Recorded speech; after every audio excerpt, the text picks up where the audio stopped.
বন্ধু, পিতামাতার ভালোবাসা তোমরা পার্ট 1 দেখে ফেলেছো, কিন্তু পার্ট 2 কবে আসবে আজকের ভিডিওতে আলোচনা হবে ছবির মাধ্যমে। তাই জন্য ভিডিওটি স্কিপ না করে দেখতে থাকো। এখানে দেখো, ভিডিও শুরুতে এখানে একটি গরিব ঘরে গিয়েছিল ভিডিও শ্যুট করার জন্য, কিন্তু এখানে বাবা আর ছেলে কাজ করে এখানে দরজার সামনে বসে যায়। এদিকে মেয়েটি এখানে রান্না করার জন্য সবজিগুলো কাটছিল, কিন্তু এদিকে দেখো যখনই দেখতে পেয়েছে আরে স্বামী আর আমার ছেলে এসেছে, তাড়াতাড়ি করে দেখো এখানে জল হাতে নিয়ে চলে এসেছে।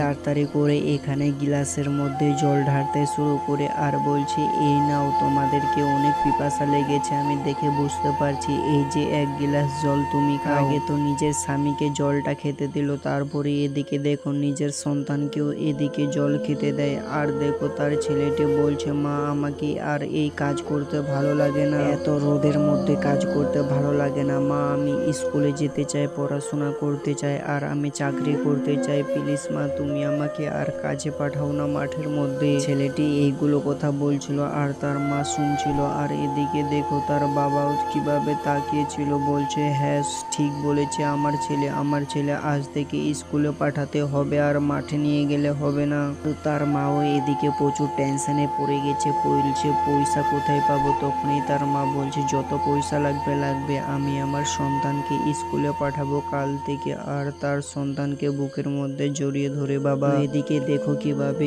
তার মা এদিকে সবার ধনীশালী বাড়িগুলোতে কাজ করতে যায়। আর তখনই মালিককে দেখতে পায়, বলছে মালিক তুমি আমার একটা কথা শোনো, আগে তুমি তো আমাকে আগে মাসের টাকাটা এই মাসে দেবে, তো তার সঙ্গে 500 টাকা বেশি দেবে, কারণ আমার সন্তান আছে না, আমার সন্তানের পরীক্ষার এক্সামের টাকা দিতে হবে, তাই জন্য 500 টাকা বেশি দেবে প্লিজ।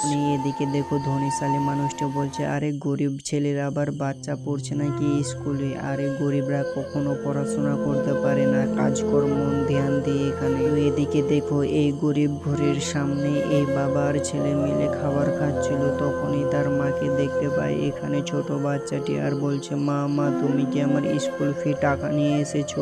তার মা এখানে কোনো কথা না বলে এখানে দেখো বলছে, এই যে নাও, এই আমার নাকেরটা, এটাকে তুমি সোনা বেচে দাও, আর বেচে এখানে আমার ছেলের জন্য টাকা নিয়ে আসো অনেকগুলো, যেন আমার ছেলে পড়তে পারে। তখনই এই ছোট বাচ্চাটি বুঝতে পারে, আরে এটা কি মা আমার জন্য এতটা কষ্ট করে, আর এখন নিজের সোনার এই কানেরটিও খুলিয়ে দিয়ে দিল শুধু আমাকে ভালো করে পড়াশোনা করার জন্য। বাচ্চাটি এইগুলো জিনিস একদম সব বুঝতে পায়। আর এদিকে দেখো সোনা বিক্রি করে এখন 8 বছর পর এই গরিব ঘরে কতটা সুখের খবর আসে দেখো। এদিকে সকালবেলা মা এদিকে ঝাড়ছিল, আর হঠাৎ করে এদিকে দেখো মায়ের মধ্যে এত হাসি কিসের কারণ দেখতে পাচ্ছ, এখানে তার ছেলে আছে, সে কিন্তু পরীক্ষায় পাস হয়ে গেছে আর নাম্বার পেয়েছে 800 নাম্বার, তাই জন্য ছেলে ও এখানে তার বাবার সবার মুখে এত হাসি ফুটে গেছে। তখনই বলছে এখন তো পড়াশোনা করতে গেলে আরো অনেক টাকা লাগবে। তখনই তার বাবা বলছে, আরে টাকা নিয়ে টেনশন করতে হবে না, আমাদের এই বাড়িটা না হলে বিক্রি করে দেব, বিক্রি করে দিলেও কিন্তু তোমাকে আমি পড়াবই।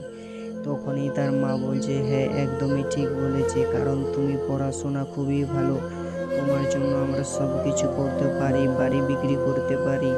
তখন এই ছেলেটি এই রাস্তা দিয়ে যাচ্ছিল, আর তার বন্ধু এখানে বাইক নিয়ে গার্লফ্রেন্ড নিয়ে দাঁড়িয়েছিল। তখনই তার বন্ধু ডেকে বলছে, আরে কোথায় যাচ্ছিস, এদিকে আয় দেখি একটু। তখন এই ছেলেটি কিভাবে তার বন্ধুকে সবকিছু দুঃখের গল্পটা খুলে বলছে, তুই তো জানিস আমার পড়াশোনা করার জন্য আমার ফ্যামিলি থেকে কত আমাকে চাপ দেয়, বলছে যত কিছু টাকা লাগবে আমি দেব। তখনই মেয়েটি বলে যে কলকাতায় যে তোমার একটা দাদা আছে, ওর কাছে তো কাজ আছে, তুমি তো ওর নাম্বারটা দিতে পারো। তখনই দেখো এই ছেলেটিকে কিভাবে একটি কার্ড ধরিয়ে দেয়, বলছে কলকাতায় যা, কলকাতায় গেলে তোর কাজ হবে। আর তখন এই ছেলেটি বলছে ঠিক আছে আমি কলকাতা আজকেই চলে যাব। তখনই বাড়িতে চলে আসে, আর বাড়িতে এসে বাবা মাকে বলে যে আমি কলকাতা যাচ্ছি কাজের সন্ধানে। আর এখানে দেখো বাবা কিভাবে কান্না করছে, বলছে আমার একমাত্র সন্তান এখন কাজ আর পড়া করার জন্য চলে যাচ্ছে বাইরে দেশ। আর এখানে দেখো তার মা তো এখানে কান্নায় ভরে গেছে, বলছি এটা কি, এতদিন তো আমার ছেলে আমার কাছেই ছিল, আজ থেকে তো চলে যাচ্ছে কলকাতায়, জানি না কলকাতায় গিয়ে কি হবে আমার সন্তানের। এই টেনশনে এখানে কিভাবে মা আর বাবা মিলে কান্না করে যাচ্ছিল। আর এদিকে সন্তানও কিন্তু পিছনে পিছনে ঘুরে দেখছিল, বলছে আমার বাবা আমার জন্য কত কষ্ট করেছে। আর এদিকে দেখো বলতে না বলতে এদিকে চলে আসে কলকাতায়। আসলে এটা কলকাতা নেই, এটা মুর্শিদাবাদ, তোমরা কিন্তু জানো না। আর দেখো এদিকে রাস্তা দিয়ে যাওয়ার সময় হঠাৎ করে একটি গাড়ি এসে ধাক্কা মেরে দেয়। আর দেখো এখানে কিন্তু কে ধাক্কা মেরেছে, রিয়াজ ধাক্কা মেরেছে। আর রিয়াজ তখনই বলছে, বাবু তোমার নাম কি, তুমি কোথা থেকে এসেছো, তোমার গ্রাম কোথায়, তুমি কার সঙ্গে দেখা করতে এসেছো। তখনই কিছু না বলে হাতের মধ্যে ওই কার্ডে দেখে তো এখানে এই অবাক হয়ে গেছে, বলছে আরে এটা কি, তুমি তো আমাদের বাড়িতে যাচ্ছ আর তুমি এদিকে ওদিকে কি ঘোরাঘুরি করছো, চলো আমার পিছনে পিছনে, এখন আমরা গাড়িতে বসে আমাদের বাড়িতে যাই। আর বাড়িতে চলে এসেছি কিভাবে বলছে এখানে, আর এদিকে আসো এদিকে আসো, দেখো গ্রাম থেকে নতুন মেহমান এসেছে আমাদের বাড়িতে। তখনই এই মেয়ে মানুষটি বলছে, আরে এটা কি সত্যি তো আমাদের বাড়িতে মেহমান চলে এসেছে।